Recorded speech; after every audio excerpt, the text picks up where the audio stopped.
नमस्कार दोस्तों, आज हम बात करने वाले हैं वेरिकोसील में असरदार डाइट के बारे में। कौन सा वो सीक्रेट है, कौन सा वो राज है जो भारत होम्योपैथी के डॉक्टर्स अपने पेशेंट्स को देते हैं और जिससे उनकी बीमारी को कंट्रोल करने में, कम करने में, सुधार करने में बहुत ही ज़्यादा असर देखने को मिलता है। आज हम बात करने वाले हैं उसी के बारे में काफ़ी डिटेल में। देखिए दोस्तों, एक सबसे पहली चीज़ आपको समझना ज़रूरी है कि वेरिकोसील की जो समस्या है वो किस कारण से बन रही है, या अगर मैं आपको शॉर्ट में कहना चाहूं कि कौन सी चीजें वेरिकोसील में एक पेशेंट को मदद करती हैं और कौन सी चीजें नुकसान करती हैं, ये आप तभी समझ पाएंगे जब आपको इसका रूट कॉज पता होगा। यानी जो ये समस्या है ये किस कारण से हुई, क्योंकि जिस कारण से हुई बस वो चीजें हमें नहीं खानी है और जो चीजें इस कारण को खत्म करती हैं वो हमें खानी है। ये मंत्र जिसने सीख लिया और समझ लिया उसको सक्सेस मिलनी बहुत ही आसान हो जाती है। तो सबसे पहली बात, जो वेरिकोसील है, समस्या है क्यों आती है? जवाब है कॉन्स्टिपेशन। आपकी पेट से यह समस्या शुरू होती है। जी हाँ, शायद हो सकता है आप जान के हैरान रह गए हो, सुन के हैरान रह गए हो, क्योंकि पेट की समस्या को तो हम कभी कुछ समझते ही नहीं, बहुत जल्दी इग्नोर कर देते हैं। डाइजेशन नहीं हो रहा है या हम ओवर ईट कर रहे हैं, हमें पेट में दर्द रहता है, हम इनो ले लेते हैं, गैसोफास्ट ले लेते हैं या और भी बहुत सारे प्रोडक्ट्स हैं, हम कुछ भी ले लेते हैं और पेट की समस्या को अनदेखा कर देते हैं। लेकिन जब ये समस्या काफी लंबे अरसे तक चलती रहती है और इसी तरीके से कोई व्यक्ति इसे अनदेखा करता है तो वेरिकोसील जैसी समस्या का सामना उसे करना पड़ता है। क्योंकि असल में वेरिकोसील में समस्या आ क्या रही है कि जो हमारी वेन्स हैं, जो आर्टरीज हमारा ऑक्सीडाइज ब्लड लेके आती है और जो वेन्स हैं जो गंदा ब्लड या डीऑक्सीडाइज ब्लड को वापस ऊपर हार्ट तक प्योरीफाई करने के लिए लेके जाती है, उसमें जो वॉल्व लगे हुए हैं वो वर्क करना बंद कर देते हैं। अब ये कारण कुछ भी हो सकता है किसी वजह से ऐसा हुआ, जो मैंने बताया आपको कॉन्स्टिपेशन, जो 90% कारण देखा जाता है, या और भी कोई वजह हो सकती है। लेकिन उसकी वजह से दिक्कत कहां आई कि जो ब्लड फ्लो था वो प्रॉपर मेंटेन नहीं हो पाता, उस तरीके से ब्लड हार्ट तक नहीं पहुंच पा रहा होता जिस तरीके से उसे पहुंचना चाहिए, और वो ब्लड ज्यादातर वापस नीचे इकट्ठा होता रहता है, जिसकी वजह से जो वेन होती है, जो वेरिको वेन होती है, वो स्वेल्ड हो जाती है, इन्फ्लेम्ड हो जाती है, जिसके कारण न केवल इनफर्टिलिटी बल्कि और भी बहुत सी समस्याओं का सामना करना पड़ जाता है अगर सही टाइम पर इसका इलाज ना लिया जाए। यहां पर एक चीज का आप खासा ध्यान रखें कि सर्जरी इसका सही इलाज नहीं है। जानना चाहते हैं क्यों, तो बाकी वीडियो बनी हुई है, आप उस पर सर्च कर सकते हैं, देख सकते हैं। अभी हम बात कर रहे थे डाइट के ऊपर। सिर्फ ये आपको जो समझाया ये इसीलिए जरूरी था कि आप समझ पाए इसका कारण क्या है। तो अगर हमें वेरिकोसील की समस्या को ठीक करना है तो हमें क्या करना होगा, हमें कैसी डाइट लेनी होगी जो हमारी कॉन्स्टिपेशन को खत्म करे, जो हमारे डाइजेशन को स्ट्रांग बनाए। और ऐसी क्या चीजें हैं, आपको ज्यादातर चीजें पता हैं, लेकिन उन चीजों में कुछ चीजों का खासा ध्यान रखना है जो मैं अब आपको बता रहा हूं। सबसे पहली चीज, सबसे ज्यादा हम सुनते हैं कि वेरिकोसील के पेशेंट को लहसुन खाना चाहिए, है ना, सुबह उठते ही लहसुन खाना चाहिए, बहुत असरदार है। यस है, लेकिन क्यों है? क्योंकि लहसुन के अंदर दो सबसे असरदार क्वालिटी होती है। पहला कि ये आपके खून को पतला करता है, जिसकी वजह से उसका जो फ्लो है वो बहुत अच्छा होता है। दूसरा, इसके अंदर एंटी इन्फ्लामेटरी गुण होते हैं, यानी जो आपकी सूजन हो रही है उस सूजन में कमी लाता है, उसे कंट्रोल करता है, उसे ठीक करता है। इसके अलावा वो सारी चीजें जिसमें फाइबर बहुत ज्यादा मात्रा में है, वो सब एक वेरिकोसील के पेशेंट के लिए, एक नॉर्मल व्यक्ति के लिए बहुत ही असरदार चीज है उसके डाइजेशन और उसके कॉन्स्टिपेशन को ठीक करने के लिए। अब हाई फाइबर वाली चीजें, फ्रूट्स भी आती हैं, वेजिटेबल्स भी आते हैं, इसमें आप मोटे अनाज को भी गिन सकते हैं। मैं एक एक करके उसे डिफाइन नहीं करने वाला, वो आप समझ रहे हैं। लेकिन यहां पर आपको चुनाव बहुत ही समझदारी से करना है कि अगर आप सुबह नाश्ता कर रहे हैं तो नाश्ते में सिर्फ रोटी ना खाएं, अपनी उस रोटी में कोई ना कोई जो मौसमी सब्जी आ रही है वो भरवा लें।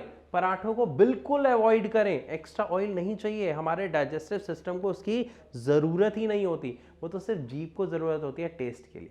तो उस टेस्ट को अवॉइड करें, रोटी पर फोकस करें। और रोटी खाली नहीं खानी, रोटी में आपको कोई भी सब्जी, जैसे अभी गाजर आ रही है, मूली आ रही है, तो आप इन सबको भरवा के रोटी सिखाएं। उससे क्या होगा, रोटी के साथ आपकी जो वेजिटेबल जा रही है तो फाइबर का अमाउंट बढ़ गया आपके खाने में।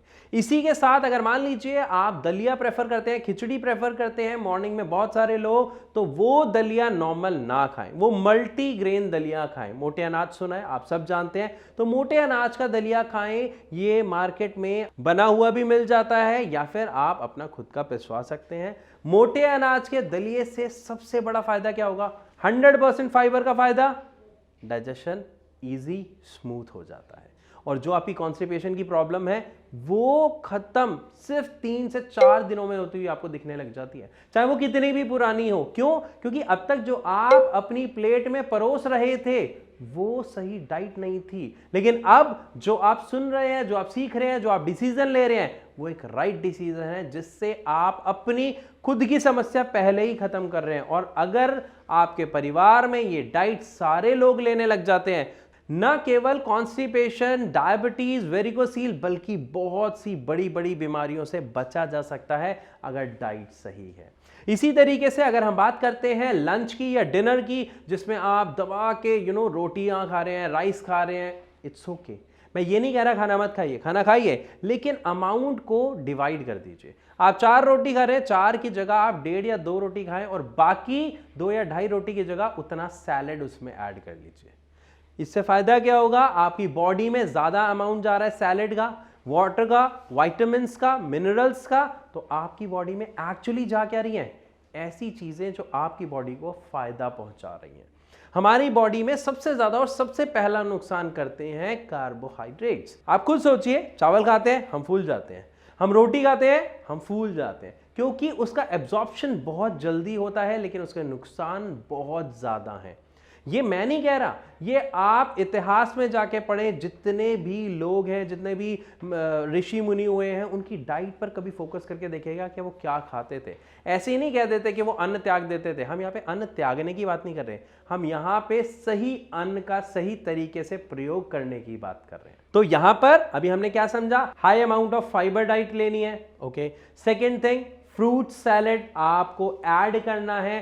थर्ड वेरी इंपॉर्टेंट थिंग, आपको खाना खाने के तुरंत बाद कभी भी पानी नहीं पीना है। यह सबसे बड़ा नुकसान है, चाहे आप कितनी भी अच्छी डाइट ले रहे हैं, कितनी भी फाइबरस डाइट ले रहे हैं, अगर आप लंच करने के बाद, डिनर करने के बाद पानी पी लेते हैं, सबसे बड़ी प्रॉब्लम क्रिएट करता है इनडाइजेशन की, कॉन्स्टिपेशन की। तो आपको पानी अवॉइड करना है। खाना खाने के तुरंत बाद आप आधे से 1 घंटे बाद ये पानी पिएं। यही पानी आपको वरदान की तरह काम करेगा आपकी बॉडी में, अगर आप इसे सही टाइम पर पी रहे हैं।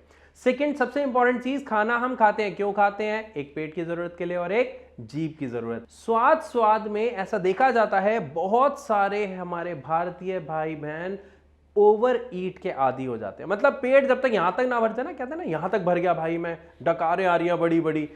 जो व्यक्ति इस तरीके से खाना खाता है, ध्यान रखिएगा, वो बीमारियों को खुद न्योता दे रहा है, क्योंकि आपकी बॉडी के काम करने का एक लेवल होता है। और ये सोचिए, काम तो वो तब करेंगे ना जब उसके पास टाइम होगा। अब हमने खा लिया, यहां तक डिनर किया, सो गए, तो बॉडी क्या पूरी रात काम कर रही है? नहीं। इसीलिए पेट खराब होना, इंडाइजेशन होना, गैस होना, कॉन्स्टिपेशन होना, आप देखेंगे ऐसे लोगों को ये प्रॉब्लम अक्सर बनी रहती है, पेट फूला हुआ और टाइट रहता है। तो ओवर ईट को अवॉइड करें, चाहे सुबह, चाहे दोपहर, चाहे रात की बात हो। आप थोड़ा थोड़ा करके खाएं।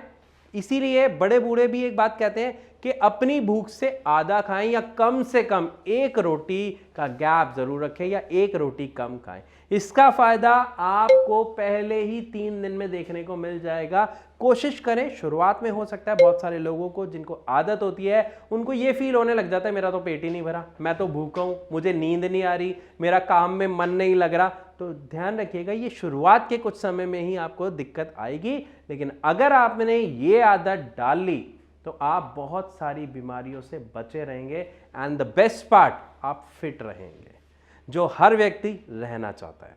इसी के साथ कुछ इंपॉर्टेंट चीजें और, अक्सर ब्रेकफास्ट और लंच के बीच में हमें भूख लगती है। शाम को डिनर से पहले और लंच के बाद का जो टाइम होता है उसमें हमें भूख लगती है, जिसमें बहुत सारे लोग ब्रेड पकौड़ा, समोसे, मोमोज, चाउमीन प्रेफर करते हैं। ये जहर है, बिल्कुल ना खाएं।